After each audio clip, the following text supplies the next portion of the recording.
प्रेम से बोलिए सियावर रामचंद्र की जय। पवन पुत्र हनुमान की जय।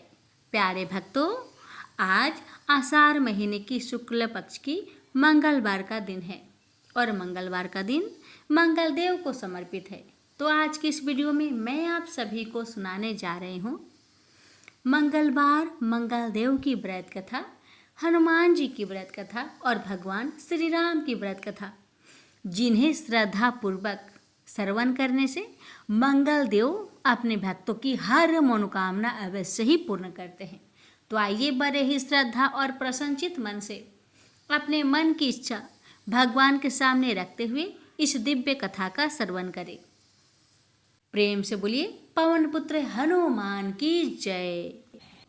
मर्यादा पुरुषोत्तम भगवान श्री राम के परम भक्त श्री हनुमान जी के बारे में तो सभी जानते हैं। ये भी जानते हैं कि दशरथ नंदन राम हनुमान के हृदय में बसते हैं। लेकिन क्या आपको यह पता है कि एक बार पवन सुत हनुमान राम जी से ही लड़ने पहुंच गए? हो सकता है भक्तों, ये कथा श्रवण करके आपको हैरानी होगी, लेकिन यह सत्य है और इस घटना का जिक्र श्री राम कथा में सुनने और पढ़ने को मिलता है। लेकिन इससे भी ज्यादा हैरान करने वाली बात यह है कि पवन सुत जब श्री राम से लड़ने के लिए तैयार हुए तो उन्होंने सौगंध भी मर्यादा पुरुष उत्तम की ही ली। तो आइए जानते हैं कि ऐसा क्या हुआ था कि श्री राम के परम भक्त पवन सुत को उनसे युद्ध करना पड़ा। कथा मिलती है कि एक बार सेमरू पर्वत पर सभी संतों की सभा का आयोजन हुआ। केवर्त देश के राज संकुत भी उसी सभा में सभी संतों का आशीर्वाद लेने जा रहे थे। रास्ते में उन्हें देव ऋषि नारद मिले। राजा सुकंद ने उन्हें प्रणाम किया। इस पर श्री नारद जी ने उन्हें आशीर्वाद देकर यात्रा का प्रयोजन पूछा। राजा सुकंद ने उन्हें संत सभा के आयोजन की बात बताई। इस पर नारद मुनि ने कहा, अच्छा है, संतों की सभा में जरूर जाना चाहिए। ऐसा कहकर सुकंद को जाने का आदेश दिया। सुकंद जैसे ही सभा में जाने के लिए प्रस्थान करने लगे, तैसे ही नारद जी ने उन्हें आवाज दी। इसके बाद कहा कि जिस सभा में जा रहे हो उसमें सभी को प्रणाम करना, लेकिन ऋषि विश्वामित्र का अभिवादन बिल्कुल भी मत करना। इस पर सुकंद ने पूछा कि यह तो उचित नहीं है। तब श्री नारद जी ने कहा कि तुम भी राजा हो, वो भी पहले राजा ही थे, अब संत हो गए हैं, मत करना प्रणाम।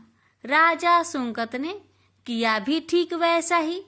सभा के समाप्त होते ही विश्वामित्र जी श्री राम से मिलने पहुंचे। वहां पहुंचकर उन्होंने बताया कि उनका अपमान हुआ, वह इसे भूल भी जाते, लेकिन यह तो संत परंपरा का अपमान है। राम जी ने पूछा, गुरुजी क्या हुआ? तब विश्वामित्र जी ने कहा कि मेरा अपमान हुआ है। राम जी ने पूछा, किसने किया है? तब विश्वामित्र जी ने पूछा कि जानकर करोगे भी क्या?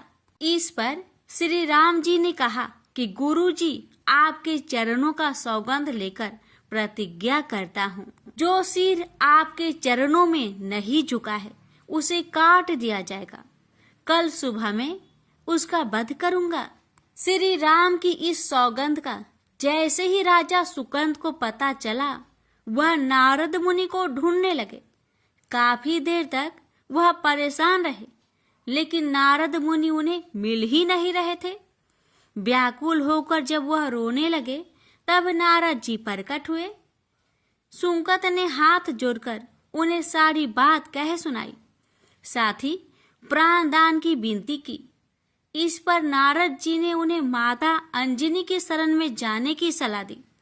ये भी कहा कि अगर उन्होंने तुम्हें बचाने का वचन दे दिया तो तुम जरूर बच जाओगे, लेकिन यह भी कहा कि वह किसी को यह नहीं बताएंगे कि नारद जी ने उन्हें यह सलाह दी है। राजा सुंकत के रोने की आवाज सुनकर माता अंजनी बाहर पहुंची। तब उन्होंने कहा कि माता, मुझे बचा ले, अन्यथा विश्वामित्र जी मुझे मार डालेंगे। ईश्वर माता अंजनी ने सुंकत को उसके प्राण बचाने का वचन दिया। उन्होंने कहा कि तुम शरण में हो, तुम्हें कोई नहीं मार सकता। इसके बाद राजा सुंकत को विश्राम करने के लिए कहा। शाम ढले जब हनुमान जी माता अंजनी के पास पहुंचे तो उन्होंने सारी बात बताई, लेकिन सुकंत को बुलाने से पहले पवन सुत से सौगंध लेने को कहा। तब श्री हनुमान जी ने कहा कि वह श्री राम के चरणों की सौगंध लेते हैं कि वह सुकंत के प्राणों की रक्षा करेंगे। तब माता अंजनी ने राजा को बुलाया। हनुमान जी ने पूछा, कौन तुम्हें मारना चाहता है? तब सुकंत ने बताया कि श्री राम उन्हें मार डालेंगे। इतना सुनते ही माता अंजनी हैरान रह गई। उन्होंने कहा कि तुमने तो विश्वामित्र जी का नाम लिया था। तब राजा ने कहा कि नहीं, वो तो मरवा डालना चाहते हैं, लेकिन मारेंगे तो राम ही। हनुमान जी ने राजा सुकंत को उनकी राजधानी में छोड़ा और श्री राम के दरबार में पहुंचे। वहां पहुंचकर उन्होंने राम जी से पूछा कि वह कहाँ जा रहे हैं। तब मर्यादा पुरुषोत्तम ने बताया कि वह राजा सुकंद का वध करने जा रहे हैं। तब हनुमान जी ने कहा, प्रभु, उसे मत मारिए। राम जी ने कहा कि वह तो अपने गुरु की सौगंध ले चुके हैं, आप पीछे नहीं हट सकते। हनुमान जी ने कहा, प्रभु, मैंने उसके प्राणों की रक्षा के लिए अपने इष्ट देव यानी कि आपकी सौगंध ली है। तब राम जी कहते हैं, ठीक है, तुम अपना वचन निभाओ, मैं तो उसे मारूंगा। हनुमान जी राजा सुकंद को लेकर पर्वत पर पहुंचे और राम नाम का कीर्तन करने लगे। उधर राम जी राजा सुकंद को मारने के लिए उनकी राजधानी पहुंचे, लेकिन वह नहीं मिले। तो वह उन्हें ढूंढते हुए पर्वत पर पहुंचे। वहां हनुमान राम मंत्र का जप कर रहे थे। राम जी को देखते ही सुकंद डर गए। उन्होंने कहा कि अब तो राम जी उसे मार ही डालेंगे। वह बार बार हनुमान जी से पूछता कि बच जाएंगे हम। तब उन्होंने कहा कि राम मंत्र का जप करते रहो और निश्चिंत रहो, भगवान नाम पर पूरा भरोसा रखो। लेकिन वह काफी डरे हुए थे, तो हनुमान जी ने सुकंद को राम नाम मंत्र के घेरे में बैठा दिया।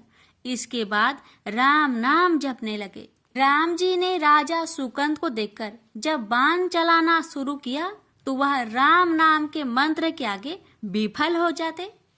राम जी हताश हो गए कि क्या करे। यह दृश्य देखकर श्री लक्ष्मण जी को लगा कि हनुमान जी भगवान राम को परेशान कर रहे हैं, तो उन्होंने स्वयं ही हनुमान जी पर बाण चला दिया। लेकिन यह क्या, उस बाण से पवन सुत के बजाय श्री राम मूर्छित हो गए।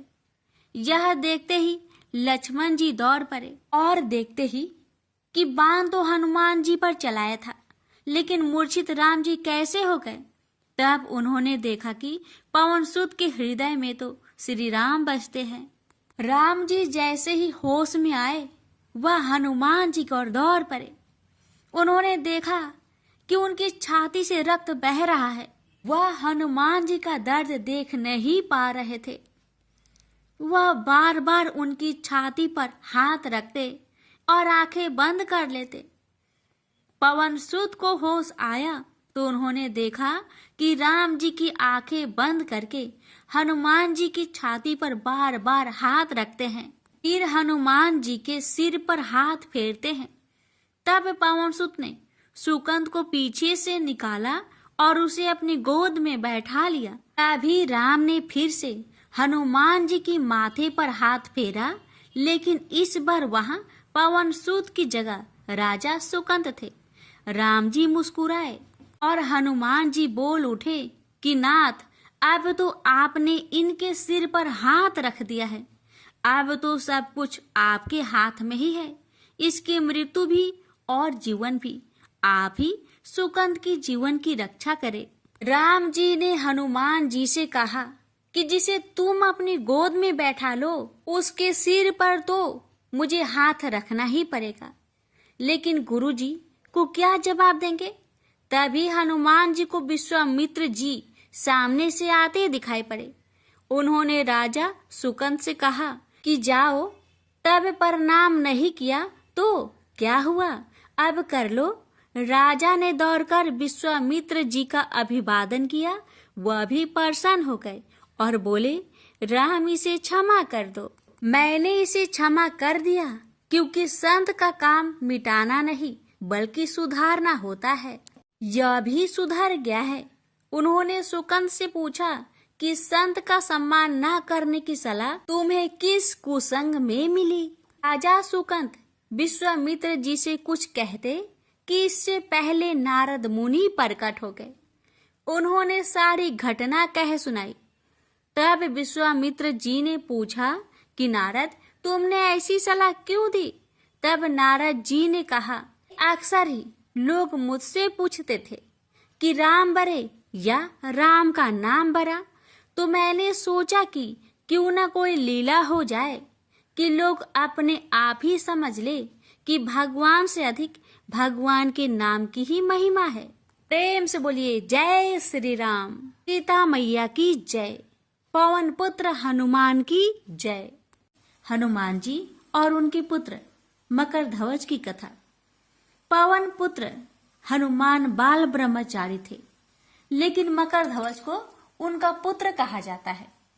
यह कथा उसी मकर ध्वज की है। वाल्मीकि रामायण के अनुसार लंका जलाते समय आग की तापिश के कारण हनुमान जी को बहुत पसीना आ रहा था।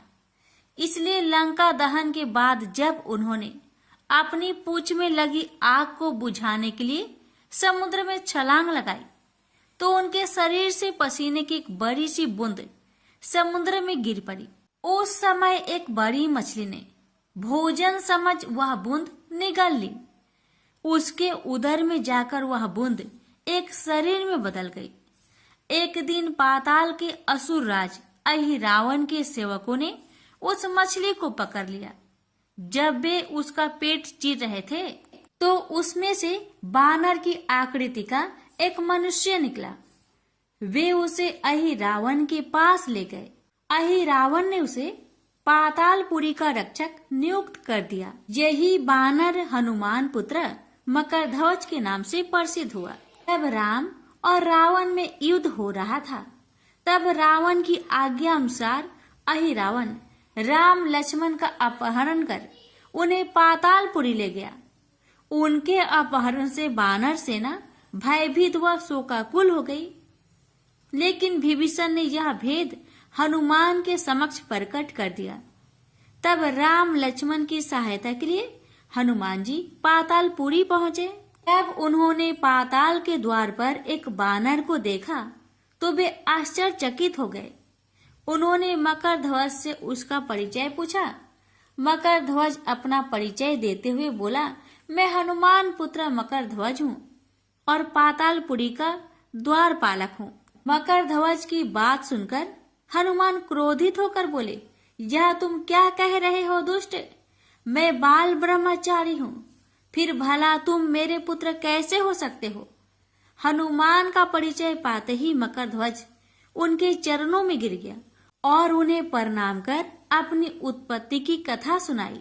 हनुमान जी ने भी मान लिया कि वह उनका ही पुत्र है, लेकिन यह कहकर कि वे अभी अपने श्री राम और लक्ष्मण को लेने आए हैं।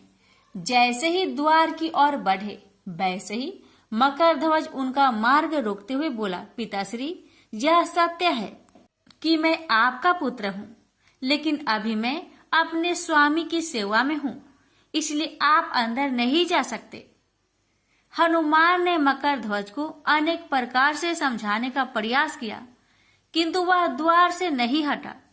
तब दोनों में घोर युद्ध शुरू हो गया।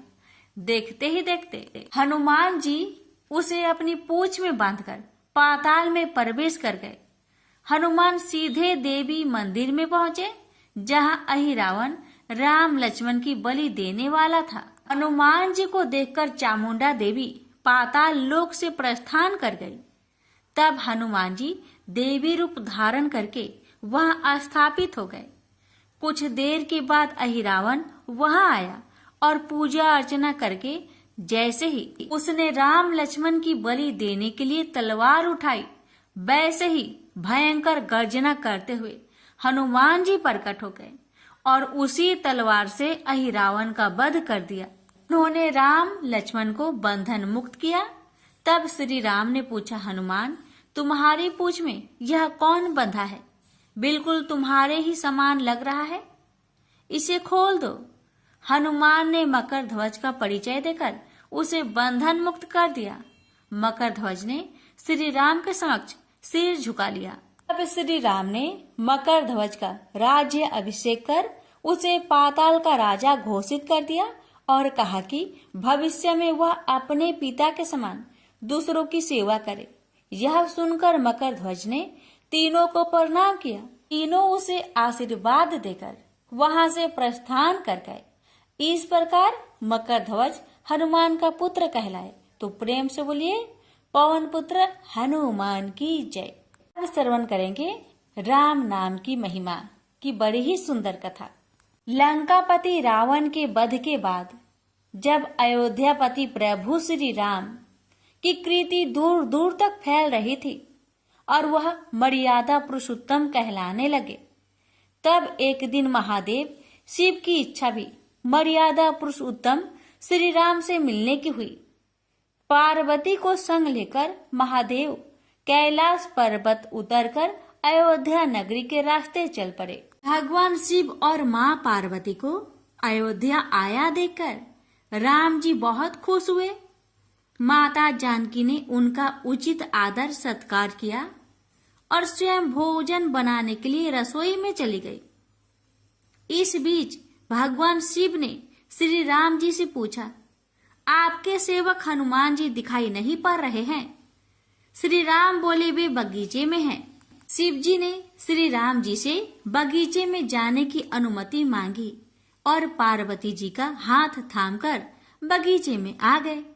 बगीचे की खूबसूरती देखकर उनका मन मोहित हो गया। आम के एक घने वृक्ष के नीचे हनुमान जी दीन दुनिया से बेखबर गहरी नींद में सोए थे और एक लय में खराटे से राम नाम की ध्वनि उठ रही थी। चकित होकर शिवजी और माता पार्वती एक दूसरे की ओर देखने लगे। माता पार्वती मुस्कुरा उठी और वृक्ष की डालियों की ओर इशारा किया। राम नाम सुनकर पेड़ की डालियां भी झूमने लगी थी और इनके बीच से भी राम नाम उच्चारित हो रहा था। शिव जी इस राम नाम की धुन में मस्त मगन होकर खुद भी राम राम कहकर नाचने लगे। माता पार्वती जी ने भी अपने पति का अनुसरण किया और अपने कोमल पैर थिरकाने लगी। शिव जी और पार्वती जी के नृत्य से ऐसी झनकार उठी कि स्वर्ग लोक के देवतागण भी आकर्षित होकर बगीचे में आ गए और राम नाम की धुन में सभी मस्त हो गए। माता जानकी भोजन तैयार करके प्रतीक्षार्थ थी, परंतु संध्या घिरने तक भी अतिथि नहीं पधारे। तब अपने देवर लक्ष्मण जी को बगीचे में भेजा। लक्ष्मण जी तो स्वयं को श्री राम का सेवक ही मानते थे। अब बगीचे में आकर जब उन्होंने धरती पर स्वर्ग का नजारा देखा तो खुद भी राम नाम की धुन में झूम उठे। महल में माता जानकी परेशान हो रही थी कि अभी तक भोजन ग्रहण करने कोई भी क्यों नहीं आया। उन्होंने श्री राम जी से कहा, भोजन ठंडा हो रहा है, चलिए हम ही जाकर बगीचे में से सभी को ले आए। जब राम जी बगीचे में गए तो वहां राम नाम की धुन मची हुई थी। हनुमान जी गहरी नींद में सोए हुए थे और उनके खराटों से अभी तक राम नाम निकल रहा था। श्री राम भाव विहल हो उठे। राम जी ने हनुमान जी को नींद से जगाया और प्रेम से उनकी तरफ निहारने लगे। हनुमान जी प्रभु को आया देख शीघ्रता से उठ खड़े हुए। नित्य की सभा भंग हो गई। शिव जी खुले कंठ से हनुमान जी की राम भक्ति की सराहना करने लगे। हनुमान जी सकुचाए लेकिन मन ही मन खुश हो रहे थे। श्री सिया राम ने भोजन करने का आग्रह भगवान शिव जी से किया। तभी लोग महल में भोजन करने के लिए चल पड़े। माता जानकी भोजन परोसने लगी। हनुमान जी को भी श्री राम जी ने पंक्ति में बैठने का आदेश दिया। हनुमान जी बैठ तो गए, परंतु आदत ऐसी थी कि राम जी के भोजन करने के उपरांत ही सभी लोग भोजन करते थे। आज श्री राम के आदेश से पहले भोजन करना पड़ रहा था। माता जानकी हनुमान जी को भोजन परोसती जा रही थी, पर हनुमान जी का पेट ही नहीं भर रहा था। सीता जी कुछ समय तक तो उन्हें भोजन परोसती रही, फिर समझ गई इस तरह से हनुमान जी का पेट नहीं भरेगा। उन्होंने तुलसी के एक पत्ते पर राम नाम लिखा और भोजन के साथ हनुमान जी को परोस दिया। तुलसी पत्र खाते ही हनुमान जी को संतुष्टि मिली और वह भोजन खाकर उठ खड़े हुए। भगवान शिव शंकर ने प्रसन्न होकर हनुमान जी को आशीर्वाद दिया कि आपकी राम भक्ति युगों युगों तक याद की जाएगी और आप संकट मोचन कहलाएंगे। प्रेम से बोलिए सिया रामचंद्र की जय। हर हर महादेव। माता पार्वती की जय। हनुमान जी की जय। व्यास जी ने कहा, एक बार नैमिषारण्य तीर्थ में 80,000 मुनि एकत्र होकर पुराणों के ज्ञाता श्री सूत जी से पूछने लगे, हे महामुने, आपने हमें अनेक पुराणों की कथाएं सुनाई हैं।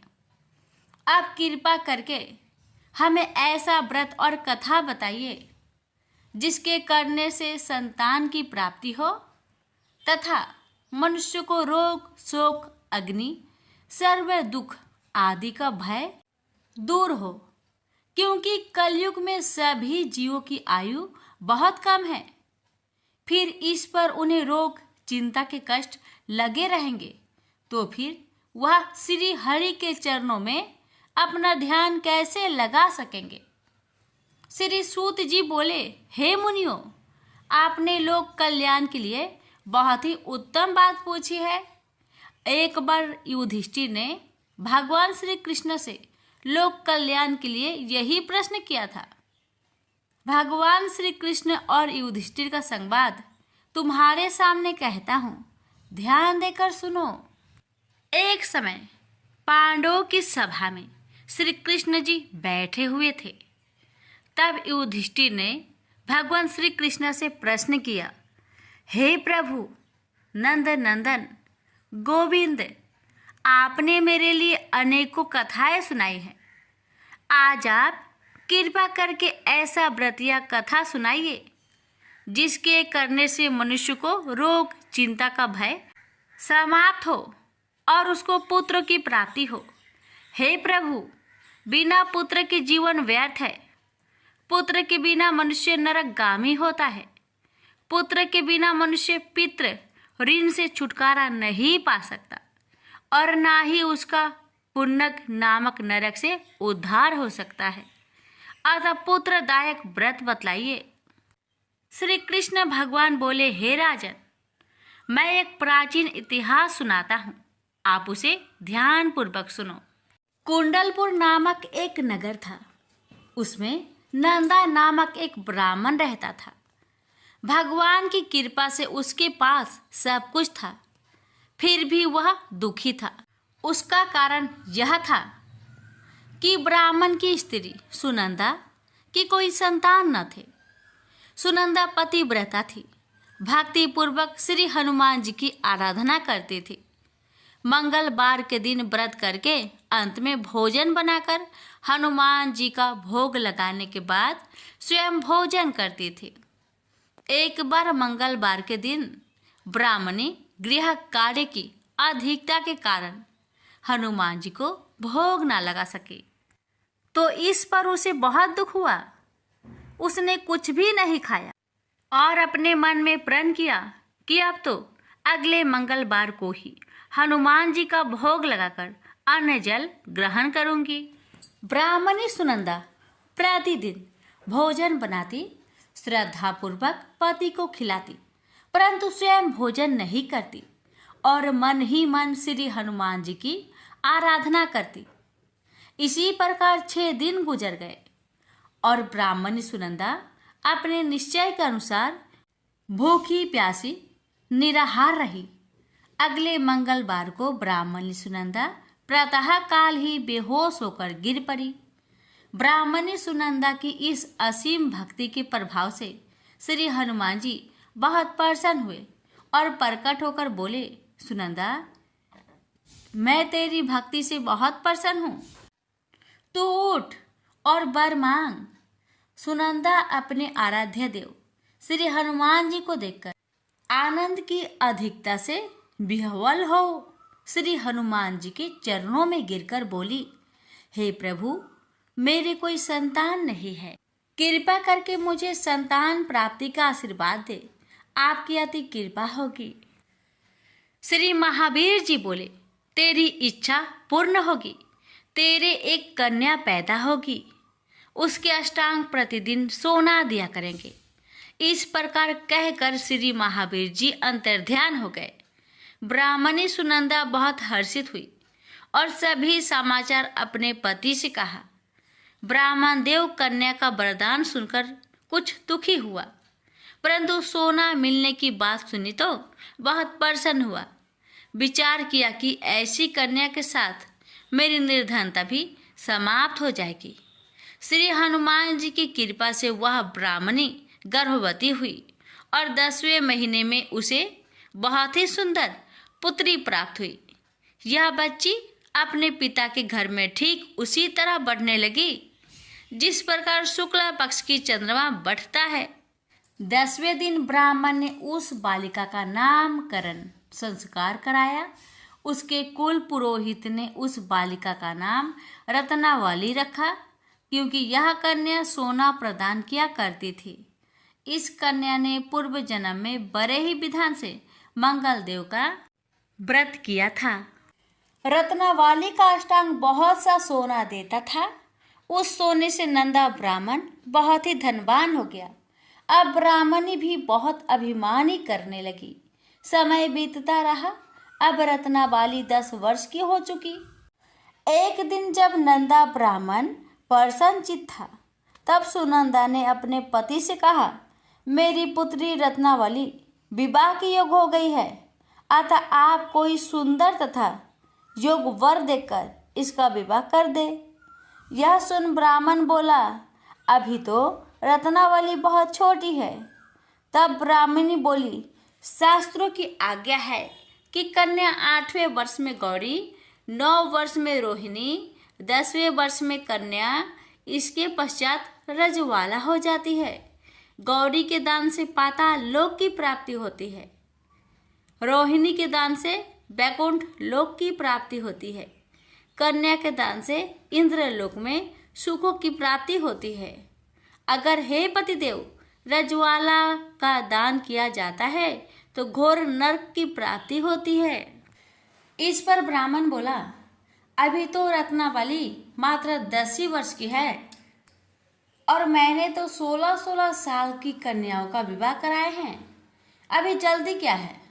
तब ब्राह्मणी सुनंदा बोली, आपको तो लोभ अधिक हो गया है। शास्त्रों में कहा गया है कि माता पिता और बड़ा भाई रजवाला कन्या को देखते हैं तो वह अवश्य नरकगामी होते हैं। तब ब्राह्मण बोला, अच्छी बात है, कल मैं अवश्य ही योग वर की तलाश में अपना दूत भेजूंगा। दूसरे दिन ब्राह्मण ने अपने दूत को बुलाया और आज्ञा दी कि जैसी सुंदर मेरी कन्या है वैसा ही सुंदर वर उसके लिए तलाश करो। दूत अपने स्वामी की आज्ञा पाकर निकल पड़ा। पंपई नगर में उसने एक सुंदर लड़के को देखा। यह बालक एक ब्राह्मण परिवार का बहुत गुणवान पुत्र था। इसका नाम सोमेश्वर था। दूत ने इस सुंदर व गुणवान ब्राह्मण पुत्र के बारे में अपने स्वामी को पूर्ण विवरण दिया। ब्राह्मण नंदा को भी सोमेश्वर अच्छा लगा और फिर शुभ मुहूर्त में विधि पूर्वक कन्यादान करके ब्राह्मण ब्राह्मणी संतुष्ट हुए। परंतु ब्राह्मण के मन तो लोभ समाया हुआ था। उसने कन्यादान तो कर दिया था, पर वह बहुत खिन्न भी था। उसने विचार किया कि रत्नावली तो अब चली जाएगी और मुझे इससे जो सोना मिलता था वह अब मिलेगा नहीं। मेरे पास जो धन था कुछ तो इसके विवाह में खर्च हो गया और जो शेष बचा है वह भी कुछ दिनों के पश्चात समाप्त हो जाएगा। मैंने तो इसका विवाह करके बहुत बड़ी भूल कर दी है। अब कोई ऐसा उपाय हो कि रत्नावली मेरे घर में ही बनी रहे, अपनी ससुराल ना जावे। लोभ रूपी राक्षस ब्राह्मण के मस्तिष्क पर छाता जा रहा था। रात भर अपनी सैया पर बेचैनी से करवटें बदलते बदलते उसने एक बहुत ही क्रूर निर्णय लिया। उसने विचार किया कि जब रत्नावली को लेकर उसका पति सोमेश्वर अपने घर के लिए जाएगा तो वह मार्ग में छिपकर सोमेश्वर का वध कर देगा और अपनी लड़की को अपने घर ले आएगा, जिससे नियमित रूप से उसे सोना भी मिलता रहेगा और समाज का कोई मनुष्य उसे दोष भी नहीं दे सकेगा। प्रातःकाल हुआ तो नंदा और सुनंदा ने अपने जामाई तथा लड़की को बहुत सारा धन देकर विदा किया। सोमेश्वर अपनी पत्नी रत्नावली को लेकर ससुराल से अपने घर की तरफ चल दिया। ब्राह्मण नंदा महालोभ के वशीभूत हो अपने मति खो चुका था। पाप पुण्य को उसे विचार न रहा था। अपने भयानक व क्रूर निर्णय को कार्य रूप देने के लिए उसने अपने दूत को मार्ग में अपने जामाई का वध करने के लिए भेज दिया था, ताकि रत्नावली से प्राप्त होने वाला सोना उसे हमेशा मिलता रहे और वो कभी निर्धन ना हो। ब्राह्मण के दूत ने अपने स्वामी की आज्ञा का पालन करते हुए उसके जमाई सोमेश्वर का मार्ग में ही वध कर दिया। समाचार प्राप्त कर ब्राह्मण नंदा मार्ग में पहुंचा और रुदन करते अपनी पुत्री रत्नावली से बोला, हे पुत्री, मार्ग में लुटेरों ने तेरे पति का वध कर दिया है। भगवान की इच्छा के आगे किसी का कोई बस नहीं चलता है। अब तू घर चल, वहां पर ही रहकर शेष जीवन व्यतीत करना। जो भाग्य में लिखा है वही होगा। अपने पति की अकाल मृत्यु से रत्नावली बहुत दुखी हुई। करुण क्रंदन व रुदन करते हुए अपने पिता से बोली, हे पिताजी, इस संसार में जिस स्त्री का पति नहीं है उसका जीना व्यर्थ है। मैं अपने पति के साथ ही अपने शरीर को जला दूंगी और सती होकर अपने इस जन्म को माता पिता के नाम को तथा सास ससुर के यश को सार्थक करूंगी। ब्राह्मण नंदा अपनी पुत्री रत्नावली के वचनों को सुनकर बहुत दुखी हुआ। विचार करने लगा, मैंने व्यर्थ ही जामाई वध का पाप अपने सिर लिया। रत्नावली तो उसके पीछे अपने प्राण तक देने को तैयार हो। मेरा तो दोनों तरफ से मरण हो गया। धन तो अब मिलेगा नहीं। जामाई वध के पाप के फलस्वरूप यम यातना भी भुगतनी पड़ेगी। यह सोचकर वह बहुत खिन्न हुआ। सोमेश्वर की चिता बनाई गई। रत्नावली सती होने की इच्छा से अपने पति का सिर अपनी गोद में रखकर चिता में बैठ गई। जैसे ही सोमेश्वर की चिता को अग्नि लगाई गई, वैसे ही प्रसन्न हो मंगलदेव वहां प्रकट हुए और बोले, हे रत्नावली, मैं तेरी पति भक्ति से बहुत प्रसन्न हूँ, तू वर मांग। रत्नावली ने अपने पति का जीवन दान मांगा। तब मंगलदेव बोले, रत्नावली, तेरा पति अजर अमर है, यह महाविद्वान भी होगा और इसके अतिरिक्त तेरी जो इच्छा हो वर मांग। तब रत्नावली बोली, हे ग्रहों के स्वामी, यदि आप मुझ पर प्रसन्न हैं तो मुझे यह वरदान दीजिए कि जो भी मनुष्य मंगलवार के दिन प्रातः काल लाल पुष्प लाल चंदन से पूजा करके आपका स्मरण करे, उसको रोग व्याधि ना हो, सज्जनों का कभी वियोग ना हो, सर्प अग्नि तथा शत्रुओं का भय ना रहे। जो स्त्री मंगलवार का व्रत करे वह कभी विधवा ना हो। मंगलदेव तथास्तु कहकर अंतर ध्यान हो गए। सोमेश्वर मंगलदेव की कृपा से जीवित हो उठा।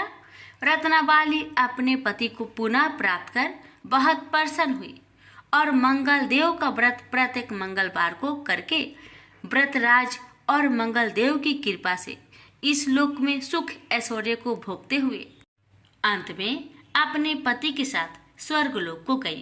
प्रेम से बोलिए मंगल देव की जय। रामायण कथा राक्षसी तारका का संहार की कथा। गुरु विश्वामित्र के साथ राम लक्ष्मण कुछ इस प्रकार वन मार्ग में चले जा रहे थे, जैसे दो सिंह पुरुष रूप में चले जा रहे हो। उनकी अवस्था अवश्य किशोर थी, परंतु देह यष्टि से दोनों भाई बलिष्ठ योद्धा नजर आ रहे थे। वनवासी इन सुंदर छवियों को देखकर सम्मोहित हो रहे थे और साथ ही इस विचार से भी प्रसन्न हो रहे थे कि महर्षि के साथ आए दोनों क्षत्रिय कुमार उन्हें राक्षसों के अत्याचारों से मुक्ति दिलाने आए हैं। कैसा अनुपम रूप है दोनों का। कहाँ भयानक मुखों वाले निर्दयी राक्षस और कहाँ वे सुकुमार जो राम की प्रभुताई नहीं जानते। वे संदेह ग्रह थे और जो जानते थे वो आनंद में डूबे हैं। वन मार्ग से राम लक्ष्मण देख रहे हैं कि आसपास के आश्रम उजड़े पड़े हैं, जैसे हाथियों का झुंड वहां से गुजरा हो। कहीं कहीं मानव की अस्थियां भी दिखाई पड़ती है, जो राक्षसों के अत्याचारों का प्रमाण है। उसी समय एक दिशा में बवंडर सा उठा, जैसे धूल भरी आंधी चली आ रही हो। भयानक अट्ठासों और गर्जनों से वातावरण में भय व्याप्त हो गया। महर्षि ने बताया कि यह राक्षसी तारका है, जो अपने दल के साथ मुनियों को भय देने निकली है। राम ने अपने अवतार के उद्देश्य का शुभ आरंभ यही से करने का निर्णय कर लिया और अपना धनुष कंधे से उतारकर हाथों में ले लिया। अनुज लक्ष्मण ने भी राम का अनुसरण किया। महर्षि को अपने पीछे सुरक्षित कर अब दोनों रघुवंशी राक्षसों के विनाश के प्रथम अभियान हेतु तैयार थे। राक्षसी तारका भयानक गर्जना करती हुई समीप आ गई थी। कैसा भयंकर रूप था। साधारण हृदय का व्यक्ति देख ले तो हृदय घात से ही प्राण त्याग दे। उसने अपने सामने दो सुकुमारों को आहार के रूप में देखा तो अपनी लंबी जीवा लपलपाई और दांत किटकिटाए। ऐसा नरम मांस बहुत समय पश्चात दिखाई दिया है।